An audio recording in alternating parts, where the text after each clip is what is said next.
চর মাঝারদিয়া রাজশাহী শহরের পাশে বয়ে যাওয়া পদ্মা নদীর পাড়ের সীমান্তবর্তী একটি চর। শীতের সময় এ চরে হলুদ সর্ষে ফুলে হলুদ এবং সবুজের এক অপরূপ মিশ্রণ ধারণ করে। চর মাঝারদিয়ায় বর্তমানে কোনো বৈদ্যুতিক সংযোগ নেই। সৌর বিদ্যুৎই এখানকার স্থানীয়দের একমাত্র ভরসা। বিদ্যুৎ না থাকলেও এখানে রয়েছে গ্রাম বাংলার রঙিন জীবন। এখানে রয়েছে অসংখ্য গরু এবং মহিষ, যা এখানকার স্থানীয়দের অর্থনীতির এক অন্যতম উৎস। আমার এবারের চর মাঝারদিয়া অভিযানের ভ্রমণ সঙ্গী ছিলেন শাওন ভাই এবং তানবীর ভাই। ঢাকা রেলওয়ে স্টেশন থেকে রাজশাহীগামী যে কোনো একটি ট্রেনে করে চলে যেতে পারেন রাজশাহী রেলওয়ে স্টেশনে। এরপর রাজশাহী রেলওয়ে স্টেশন থেকে একটি রিক্সা বা অটোতে করে চলে যেতে পারেন রাজশাহী শহরের আইবাদে। এরপর আইবাদ থেকে একটি নৌকাতে করে পদ্মার বুক চিরে চলে যেতে পারেন চর মাঝারদিয়ায়। বর্তমানে আইবাদ থেকে চর মাঝারদিয়া যাওয়ার জন্য একটু পরপরই নৌকা পাওয়া যায়। আপনারা যদি ঢাকা থেকে একদিনের জন্য অপরূপ সৌন্দর্যে ঘেরা চর মাঝারদিয়া ভ্রমণ করতে চান, তাহলে ঢাকা রেলওয়ে স্টেশন থেকে রাতের পদ্মা এক্সপ্রেস ট্রেনে করে চলে যেতে পারেন রাজশাহী। এরপর সারাদিন চর মাঝারদিয়া ঘুরে চর মাঝারদিয়ার অপরূপ প্রকৃতি দেখে রাজশাহী রেলওয়ে স্টেশন থেকে ধূমকেতু এক্সপ্রেস ট্রেনে করে ঢাকায় ফিরতে পারেন। বর্তমানে ধূমকেতু এক্সপ্রেস ট্রেনটি রাজশাহী রেলওয়ে স্টেশন থেকে রাত 11:20 ছেড়ে যায়। ছবির মতো সুন্দর সীমান্তবর্তী চর মাঝারদিয়ায় এলে আপনারা দেখতে পারবেন গ্রাম বাংলার আসল প্রকৃতি। ছোটবেলায় বইতে আমরা যে গ্রাম বাংলার বিবরণ পড়েছি, তার সব কয়টাই আছে এই চর মাঝারদিয়ায়। এখানে এলে আপনারা দেখতে পারবেন রূপসী বাংলার আসল রূপ। এই ভিডিওতে আমি আমাদের চর মাঝারদিয়া ভ্রমণ গল্প তুলে ধরার চেষ্টা করেছি। আপনাদের যদি কারো অপরূপ সৌন্দর্যে ঘেরা পদ্মার পাড়ে অবস্থিত চর মাঝারদিয়া ভ্রমণ সম্পর্কে আগ্রহ থাকে, তাহলে আমার এই ভিডিওটি সম্পূর্ণ দেখতে পারেন। আর চ্যানেলে আগত নতুন অতিথিদের কাছে একটাই অনুরোধ, চ্যানেলটি সাবস্ক্রাইব করে পাশে থাকার। আমরা এখন রাজশাহীর খড়খড়ি মোড় থেকে একটি অটোরিকশা যোগে যাচ্ছি হচ্ছে আইবাদে। আইবাদ থেকে যাব ইয়াতে আর কি চর মাঝারদি বলে আর কি, চর মাঝারদিতে যাব। তো আজকে আমার ভ্রমণ সঙ্গী হচ্ছে ভাই শাওন ভাই। শাওন ভাই কি অবস্থা বলেন? এই তো ভাই আলহামদুলিল্লাহ। আর একজন ভ্রমণ সঙ্গী হচ্ছে তানবীর ভাই, উনি হচ্ছে সামনে আছে, এই যে আমি দেখানোর চেষ্টা করছি আর কি। তো আমরা তিনজন মিলে যাচ্ছি হচ্ছে চর মাঝারদিয়াতে। সেখানে গিয়ে কি কি অ্যাক্টিভিটিস করি সেটাই আসলে আপনাদেরকে আর কি দেখানোর চেষ্টা করব। তো সকলে ধৈর্য সহকারে ভিডিওটা দেখবেন। রাজশাহীর খড়খড়ি মোড় থেকে আমচত্বর হয়ে আমাদের রিক্সাটি ছুটে চলে আইবাদের দিকে। আপনারা যদি চর মাঝারদিয়া ভ্রমণ করতে চান, তাহলে রাজশাহীর যে কোনো প্রান্ত থেকে আপনাদের আসতে হবে আইবাদে। প্রায় 45 মিনিটের একটি রিক্সা জার্নি শেষে আমরা খড়খড়ি থেকে চলে আসি আইবাদে। সকাল থেকে সন্ধ্যা পর্যন্ত রাজশাহীর আইবাদ থেকে অনেকগুলো নৌকা চর মাঝারদির উদ্দেশ্যে যাতায়াত করে। তেমনই একটি নৌকাতে করে আমরা আইবাদ থেকে রওনা হই চর মাঝারদিয়ায়। চর মাঝারদিয়ায় বসবাসরত স্থানীয় লোকজনও এই নৌকাগুলিতে করে রাজশাহী শহরে যাতায়াত করেন। চর মাঝারদিয়া রাজশাহীর পাশে বয়ে যাওয়া পদ্মা নদীর ওপারের একটি চর, যেটি বাংলাদেশের একটি সীমান্তবর্তী এলাকা। সকালের মিষ্টি রোদকে সাথে নিয়ে আমাদের নৌকাটি পদ্মা নদীর উপর দিয়ে চলে যাচ্ছিল চর মাঝারদিয়ার উদ্দেশ্যে। নৌকা থেকে পদ্মা নদী ও পদ্মা নদীর পাড়ের জনজীবনের চিত্র আমরা দেখতে পাই। চর মাঝারদিয়ায় বসবাসরত স্থানীয় অনেক লোকজন প্রতিদিনই সুবিশাল পদ্মা পাড়ি দিয়ে নৌকাতে করে রাজশাহী শহরে আসেন জীবিকার তাগিদে। শীতের সময় রাজশাহীর আইবাদ থেকে চর মাঝারদিয়ায় যেতে সময় লাগে 20 মিনিটের মতো, কিন্তু বর্ষাকালে পানির পরিমাণ বেড়ে যাওয়ায় আইবাদ থেকে চর মাঝারদিয়ায় যেতে তখন সময় লাগে 40 থেকে 45 মিনিটের মতো, বা কোনো কোনো সময় 1 ঘন্টাও লেগে যায়। পদ্মা নদীর মাঝে থেকে আমরা ভারতের মুর্শিদাবাদের অংশ দেখতে পাই। ভারতের মুর্শিদাবাদ রাজশাহীর পদ্মা নদীর ঠিক পাড়েই অবস্থিত এবং তার একটু সামনেই অবস্থিত চর মাঝারদিয়া। রাজশাহীর আইবাদ থেকে সুবিশাল পদ্মা নদী দিয়ে অসাধারণ এক নৌজার্নি শেষে আমরা 20 মিনিটের মধ্যে পৌঁছে যাই চর মাঝারদিয়া ঘাটে। আর চর মাঝারদিয়ার নৌকা ঘাটটি পুরোপুরি বালুচরের উপর অবস্থিত, অর্থাৎ এইখানে নৌকা থেকে যাত্রীদের নামানোর জন্য কোনো সুব্যবস্থা নেই। নৌকাগুলো যাত্রীদেরকে ঠিক এই জায়গায় নামিয়ে দেয়। এই জায়গা থেকে শুকনা জায়গায় অতিক্রম করতে হলে টাকনুর সমান পানি অতিক্রম করে এরপর যেতে হয়। যদি এখানে বাধাই করা কোনো ঘাট থাকতো তাহলে যাত্রীদের এরকম বিড়ম্বনায় পড়তে হতো না। চর মাঝারদিয়ার নৌকা ঘাট থেকে চর মাঝারদিয়া বাজার পর্যন্ত যাওয়ার জন্য মোটরসাইকেল পাওয়া যায়, কিন্তু মোটরসাইকেলে জনপ্রতি 100 টাকা করে ভাড়া নেয়, যেটি আমাদের কাছে অতিরিক্ত বেশি বলে মনে হয়েছে। তাই আমরা মোটরসাইকেলের পরিবর্তে ট্রাক্টরে করে চর মাঝারদিয়া বাজারে যাওয়ার পরিকল্পনা করেছিলাম। শাওন ভাই বলেন, এই গাড়িতে তেজে উঠছেন, আপনার অনুভূতিটা কি বলেন? অনুভূতি অনেক সুন্দর ভাই, খুব সুন্দর না? বহুদিন পর উঠলাম এরকম। আগে গ্রামে যখন থাকতাম হ্যাঁ, তখন এরকম ধান টান নিয়ে যাওয়ার সময় এরকম উঠতাম। আমি কিন্তু এটা তো ফার্স্ট টাইম উঠছি, এর আগে কখনো উঠি না, এটা হচ্ছে আমার ফার্স্ট টাইম। হ্যাঁ, এই যে খেরের পাড়া সব এই হচ্ছে অবস্থা আর কি। তো মাজার দিতে আসলে চেষ্টা করবেন যে এইসব গাড়িতে উঠার জন্য আর কি। হ্যাঁ, মানে মোটরসাইকেলে ভাড়া বেশি, তো এর জন্য হচ্ছে এই গাড়িগুলো একটু সাশ্রয়ী হবে এবং পাশাপাশি অন্যরকম একটা ফিল পাবেন আর কি এই গাড়িতে। এই গাড়িগুলোতে খড়, টমেটো পরিবহন করা হয়। এর পাশাপাশি গাড়িগুলোতে যদি জায়গা থাকে তাহলে যাত্রীয় পরিবহন করা হয়ে থাকে। চর মাঝারদিয়া ঘাট থেকে চর মাঝারদিয়া বাজার পর্যন্ত এই গাড়িগুলোতে যাত্রী পরিবহনে বর্তমানে ভাড়া নিয়ে থাকে 30 থেকে 40 টাকা। এই গাড়িটি থেকে চর মাঝারদিয়ার অসাধারণ প্রকৃতি, চিরনভূমি খুব ভালো মতো উপভোগ করা যায় এবং এই গাড়িটি থেকে খুব ভালো একটি অ্যাডভেঞ্চারাস ফিল পাওয়া যায়। চর মাঝারদিয়া নৌঘাট ও নৌঘাট থেকে একটু দূরে এলেও পদ্মা নদীর ওপারে রাজশাহী শহরের দৃশ্য ভালো মতো দেখা যায়। উল্লেখ্য, বর্তমানে চর মাঝারদিয়ায় কোনো বৈদ্যুতিক সংযোগ নেই। সৌরবিদ্যুৎই এই এলাকার স্থানীয়দের একমাত্র ভরসা। যদি সৌরবিদ্যুৎ না থাকে তাহলে হারিকেন এবং কূপের আলোই এই এলাকার একমাত্র ভরসা। সৌরবিদ্যুৎ না থাকলে এই এলাকার মানুষ এখনও হারিকেন বা কূপের আলো ব্যবহার করে, যেটি এখন বাংলাদেশের প্রায় প্রত্যেকটা অঞ্চলে বিলুপ্ত হয়ে গেছি বলা যায়। আপনারা যদি হারিকেন বা কূপের আলো না দেখে থাকেন অথবা বর্তমানে গ্রাম বাংলা থেকে হারিয়ে যাওয়া কোনো জিনিস না দেখে থাকেন তাহলে একদিনের জন্য এই চর মাঝারদিয়ায় ঘুরে যেতে পারেন, অথবা সুযোগ হলে এই চর মাঝারদিয়ায় রাত্রিযাপন করতে পারেন। এতে করে আপনারা বর্তমানে গ্রাম বাংলা থেকে হারিয়ে যাওয়া অনেক কিছুই এখানে দেখতে পারবেন। ট্রাক্টরের উপর থেকে যতই চর মাঝারদিয়ার অসাধারণ চিরনভূমির প্রকৃতি দেখছি ততই মুগ্ধ হচ্ছি। মহান আল্লাহ তাআলা কত সুন্দর করেই না আমাদের এই পৃথিবীটাকে তৈরি করেছে, মাশাআল্লাহ।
আমরা ওই যে গাড়িটা দিয়ে আসছি ওই গাড়িটার নাম কি জানি?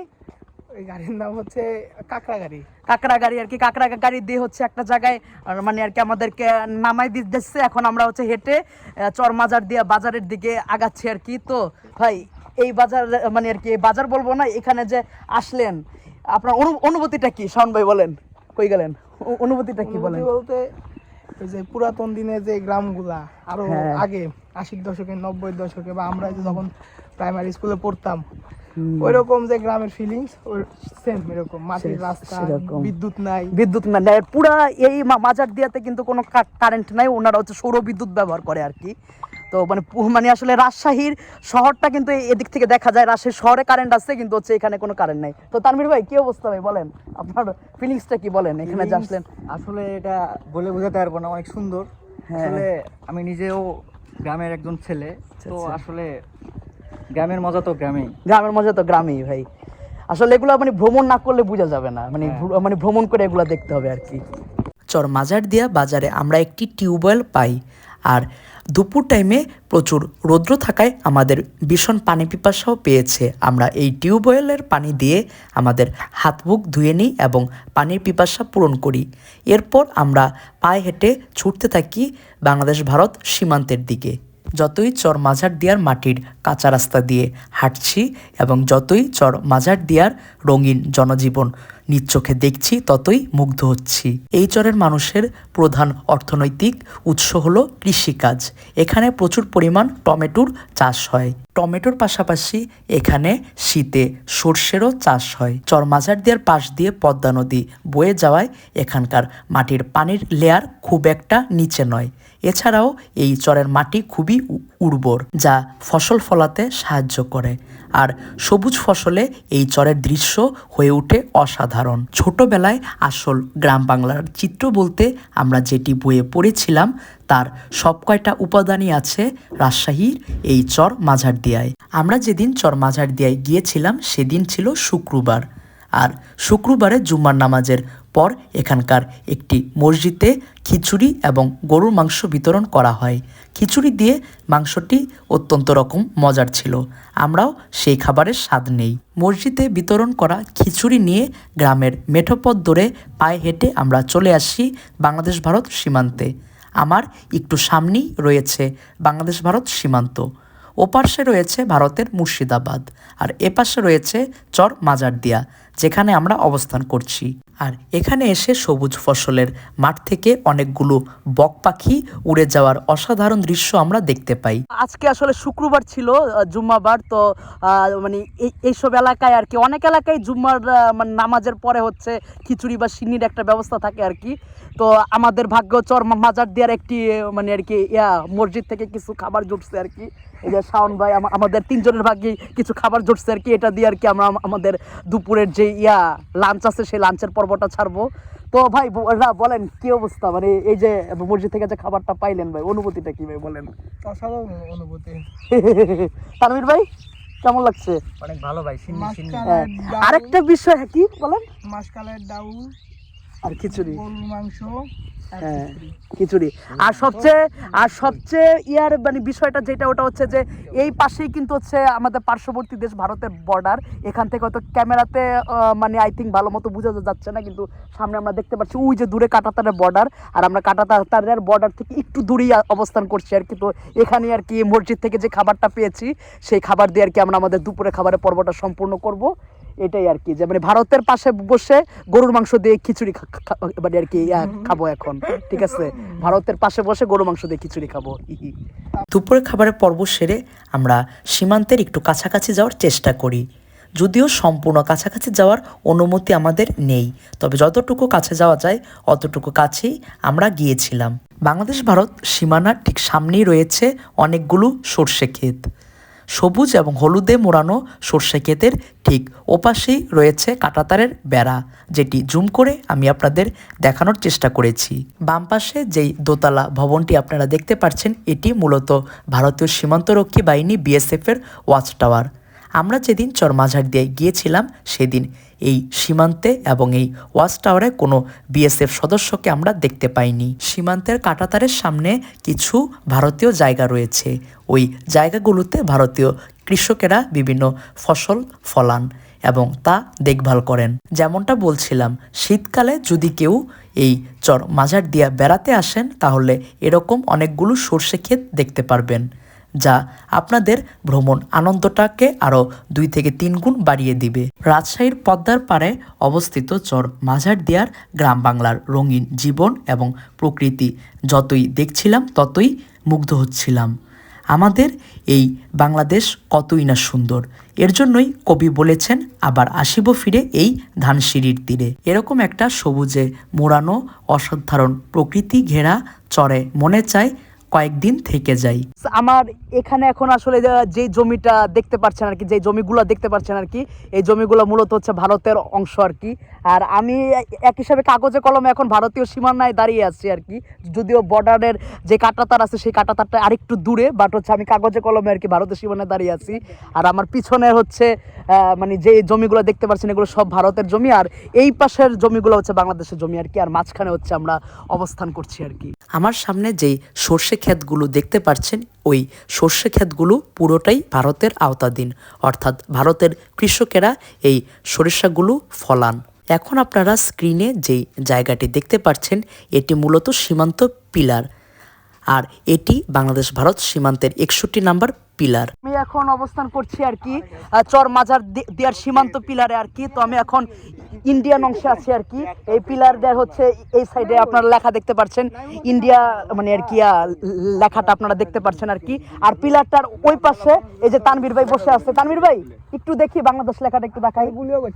তো এই যে এই পিলারদের এই সাইডে হচ্ছে বাংলাদেশ লেখা আছে আর কি, আর ওই সাইডে হচ্ছে ইন্ডিয়া। তো এটা হচ্ছে সীমান্ত পিলার আর কি। চর মাজার দিয়ে আসলে আসলে অনেকেই এই পিলারের সাথে ছবি টবি তুলে আর কি। আর এই পিলার থেকে এই যে সামনে হচ্ছে কাঁটাতার দেখা যাচ্ছে আর কি, এই কাঁটাতারের হচ্ছে পুরোটাই আর কি ভারত। কাঁটাতার তো অনেক দূরে, বাট হচ্ছে এই জায়গাটা থেকে, এবং কি আমি যেমনটা বললাম যে আমিও আসলে ভারতের সীমানায় অবস্থান করছি আর কি। তো জায়গাটা আসলে অসম্ভব সুন্দর। এখানে হচ্ছে শীতকালে আসলে আপনারা হচ্ছে মানে সরিষা ক্ষেত দেখতে পারবেন, আর পাশাপাশি পুরোটাই হচ্ছে মানে চাষের জমি, আর এখানে হচ্ছে প্রচুর পরিমাণে টমেটো পাওয়া যায় আর কি। তো আমরা এখানে আসার পরে আসলে অনেকগুলা টমেটোর ক্ষেত আমরা দেখতে পেরেছি আর কি। তো জায়গাটা অসাধারণ আর কি। রাজশাহী শহরের কাছে যে এরকম একটা অসাধারণ জায়গা আছে আসলে সেটা আমি এখানে না আসলে আসলে আর কি বুঝতাম না।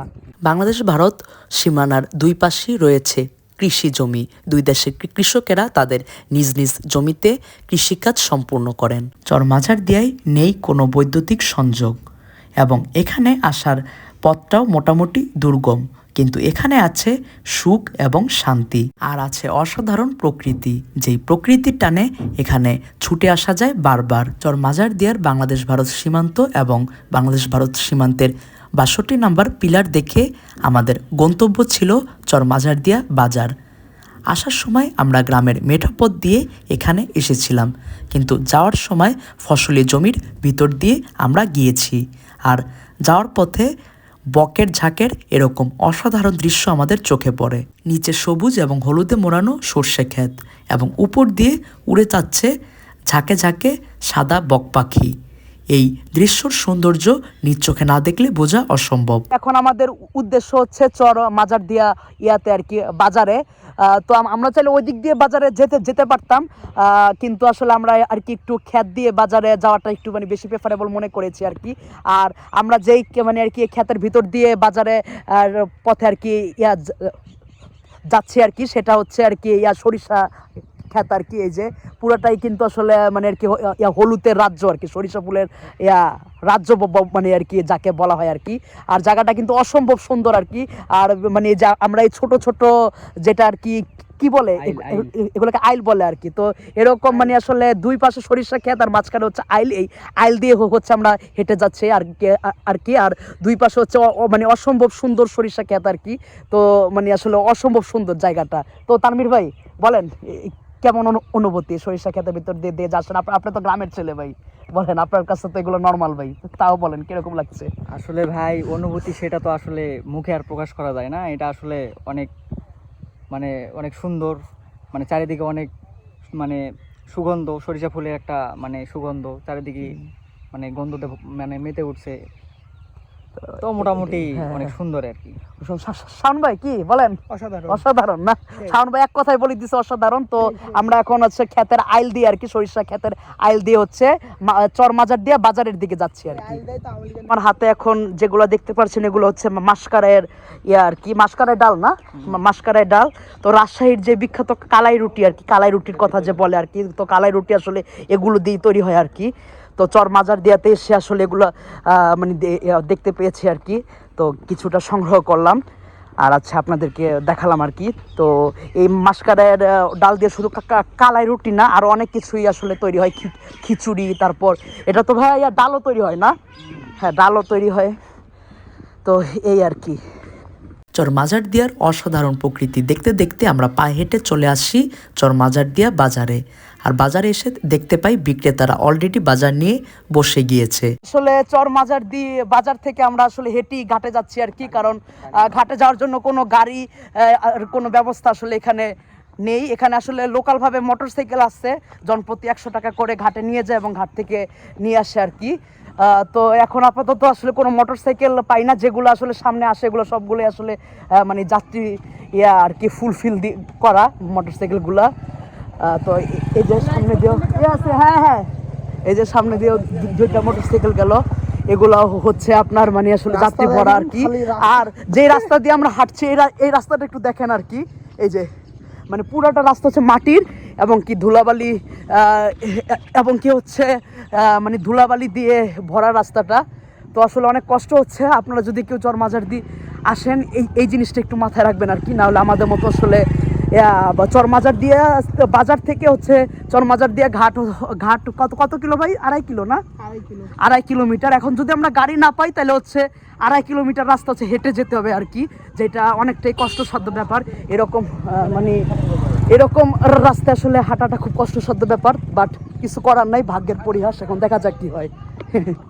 ভাগ্যকে সাথে নিয়ে আমরা মাটির কাঁচা রাস্তা ধরে হাঁটতে হাঁটতে এগুতে থাকি চরমাজার দিয়া ঘাটের দিকে। একটু সামনে আগানোর পর আমরা দেখতে পাই গরুর পাল। এখানে অনেকগুলো গরু রয়েছে। মূলত রাখালেরা সকালে এই গরুগুলোকে চরমাজার দিয়ার চিরণভূমিতে ছেড়ে আসে। সারাদিন গরুগুলো ওখানেই থাকে। এরপর সন্ধ্যা নামার আগে বা বিকেলের শেষ ভাগে রাখালরা গরুগুলো নিয়ে ফিরে যার যার বাড়িতে। আর গরুগুলো যখন যায় তখন আশেপাশের পুরোটাই ধুলায় আচ্ছন্ন হয়ে যায়। গরুর পাশাপাশি এখানে অনেকগুলো মহিষও রয়েছে। রাখালেরা বিকেলের শেষ ভাগে চরের চিরণভূমি থেকে গরু এবং মহিষ নিয়ে বাড়ি ফিরে। গরু এবং মহিষের পাল যাবার পর আমরা আবারও আমাদের 2টি পা চালাতে থাকি চরমাজার দিয়া ঘাটে যাওয়ার উদ্দেশ্যে। আর আশেপাশের যেখানেই চোখ যায় সেখানেই শুধু খালি জমি, মনে হচ্ছে যেন আমরা মরুভূমির ভিতর হাঁটছিলাম। পরন্ত বিকেলে যখন সূর্যটা অস্ত যাওয়ার প্রস্তুতি নিচ্ছিল তখন আমরা পৌঁছে যাই চরমাজার দিয়ার ভিতর অবস্থিত একটি খালে, যেই খাল পাড়ি দিয়ে চরমাজার দিয়া আসতে হয় এবং যেতে হয়। সৌভাগ্যক্রমে আমরা এই খালটি পাড়ি দেওয়ার জন্য একটি নৌকা পেয়ে যাই, তা না হলে প্রায় কোমর সমান পানির এই খালটি পাড়ি দেওয়াটা আমাদের জন্য খুবই মুশকিল হয়ে যেত। নৌকায় করে খালটি পাড়ি দেওয়ার পর আবারও আমরা আমাদের 2 পা নিয়ে ছুটতে থাকি চরমাজার দিয়া ঘাটের উদ্দেশ্যে। এখান থেকে ঘাট প্রায় অনেকটা দূরই বলা যায়। একটু সামনে আগানোর পর আমরা আরও একটি গরুর পাল দেখতে পাই। পশ্চিম আকাশে যখন সূর্যটা অস্ত যাচ্ছিল তখন চরমাজার দিয়ার চিরণভূমি অতিক্রম করে গরুর পালগুলো নিয়ে রাখাল ছুটে যাচ্ছে তাদের বাড়িতে। দৃশ্যটি অসাধারণ। একটু সামনে আগানোর পর সৌভাগ্যক্রমে আমরা একটি মালবাহী গাড়ি পেয়ে যাই। এই মালবাহী গাড়িতে করে টমেটো ঘাটে নিয়ে যাওয়া হচ্ছিল। আমরা মালবাহী গাড়ির সাইডে দাঁড়িয়ে চলে যাই ঘাটের উদ্দেশ্যে। তো আসলে আর কি আমাদের হাঁটতে হয় নাই, অনেক হাঁটতে হয় নাই বললে ভুল হবে, হাঁটতে হয়েছে অনেকক্ষণ, কিন্তু হচ্ছে আমরা যে খাল আছে খালটা মানে আর কি পার হয়ে না সমস্যা নাই, পড়বো না। আসলে কি বলবো, পুরো একটা অ্যাডভেঞ্চার মুহূর্তে আছি আর কি। আমি দেখার চেষ্টা করেছি, এই যে দেখেন রাস্তাটা হচ্ছে এরকম আর কি। আর আমরা পুরো একদম মানে একটা রশি ধরে আছি আর কি, রশিটা ছেড়ে দিলেই ধরেন যে একদম পড়ে যাব। তো এই যে আমার শাওন ভাই আর তানভীর ভাই, তো একটু দূরে হচ্ছে হাঁটার পর হচ্ছে আমরা ইয়ে করেছি আর কি, গাড়ি পেয়েছি।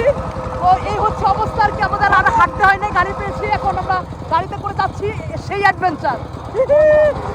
চরমাঝার দেয়ার চিরণভূমির মধ্য দিয়ে মাটির রাস্তা ভেদ করে আমাদের মালবাহী গাড়িটি ছুটে যাচ্ছিল ঘাটের দিকে। আর আমরা গাড়ির উপর থেকে আশেপাশের অসাধারণ সৌন্দর্য খুব ভালো মতো উপভোগ করি। ডোবার প্রস্তুতি নেওয়া সূর্যের কমলা আলো চরমাঝার দেয়ার চিরণভূমির সৌন্দর্য আরও 2 থেকে 3 গুণ বৃদ্ধি করেছে। ছোটবেলায় চাঁদের পাহাড় নামে একটি ভারতীয় বাংলা সিনেমা দেখেছিলাম। ওই সিনেমায় আফ্রিকার যেই দৃশ্যগুলো আমি দেখেছি ঠিক সেরকমই লাগছে চরমাঝার দেয়ার এই চিরণভূমিকে। চরমাঝার দেয়ার চিরণভূমিতে নেই কোনো জনজীবন, নেই কোনো কোলাহল। এরকম একটি জায়গায় যদি এক রাত থাকতে পারতাম তাহলে মন্দ হতো না। একটু সামনে আগানোর পর আরও একটি মহিষের পাল আমাদের চোখে পড়ে। এই মহিষগুলো চরমাঝার দিয়ে বসবাসরত মানুষগুলোর জীবিকার এবং অর্থনীতির অন্যতম উৎস। ঠিক সন্ধ্যে নামার কিছুক্ষণ আগে আমরা পৌঁছে যাই চরমাঝার দিয়া ঘাটে। আর বিকেলে রাজশাহী শহর থেকে এই চরমাঝার দিয়া ঘাটে অনেকে ঘুরতে এসেছে। বিকেলের সময়টাতে রাজশাহী শহরের টিবাদ থেকে চরমাঝার দিয়া ঘাট পর্যন্ত ছোট ছোট নৌকাগুলো যাতায়াত করে। এই নৌকাগুলোতে করে যারা চরমাঝার দিয়া ঘাটে বিকেলে ঘুরতে আসে রাজশাহী শহর থেকে ওনাদের পরিবহন করে। পদ্মা নদীর উপর দিয়ে চরমাঝার দিয়া ঘাট থেকে টিবাদ যেতে সময় লাগে প্রায় 10 থেকে 15 মিনিটের মতো। আমরা চরমাঝার দিয়া ঘাট থেকে রাজশাহী শহরের টিবাদ মুখী নৌকাতে উঠি এবং 10 মিনিটের ভিতর পৌঁছে যাই রাজশাহী শহরের টিবাদে। এভাবেই শেষ হয় আমার এবারের রাজশাহী ভ্রমণ। আপনারা যদি রাজশাহীতে একদিন থাকেন বা হাতে যদি পর্যাপ্ত সময় থাকে তাহলে ট্রাই করতে পারেন রাজশাহীর কাটাখালীতে অবস্থিত ইব্রাহিম হোটেল অ্যান্ড রেস্টুরেন্টের সেই জনপ্রিয় কালো বুনা। এই কালো বুনাটির স্বাদ মুখে লেগে থাকবে অনেক দিন। এছাড়াও খেতে পারেন রাজশাহী বিশ্ববিদ্যালয়ের সেই ভাইরাল লেবুর পিনি। সবাই বেশি বেশি করে ভ্রমণ করবেন এবং দেখবেন মহান আল্লাহ তাআলার অপরূপ সৃষ্টি। সকলকে শুভকামনা জানিয়ে আমি আবেশ ইন্তেশার অনেক আজকের মতো বিদায় নিচ্ছি।